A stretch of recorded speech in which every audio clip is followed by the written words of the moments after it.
Everybody, Scott Carson here with your note term of the day. And today's term is LOI. Now, what is an LOI?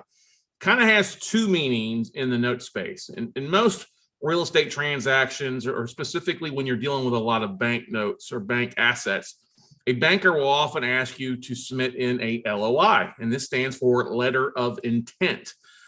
Basically, when you're submitting your offering to bank, you'll submit in, and this is usually just to banks, it's not going to be to hedge funds or individual note listing websites for the most part.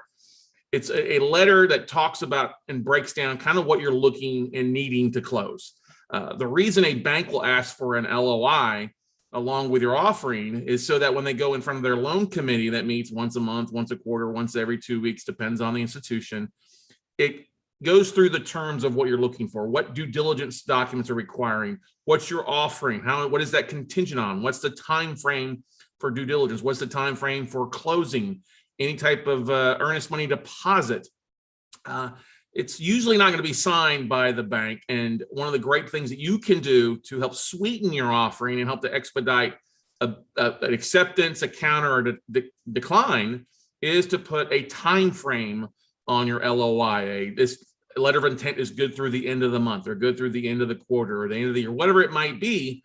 That helps actually kind of add a little heat to the flames, because if you have a competitive offering and the bank is reviewing multiple bids and multiple LOIs, how you structure your offering and your letter of intent, whether it's a residential, commercial note, a one-off, or a portfolio, can help you get that deal accepted if it's structured properly. Now, every deal is different. Every LOI will be different, and that's okay. It's just designed to help you kind of outline what your offering is in front of the loan committee. Now, what it is often can be shared with is a letter of interest. Now, we see an LOI in a letter of interest when you're dealing with brokers, or joker brokers, as we like to say.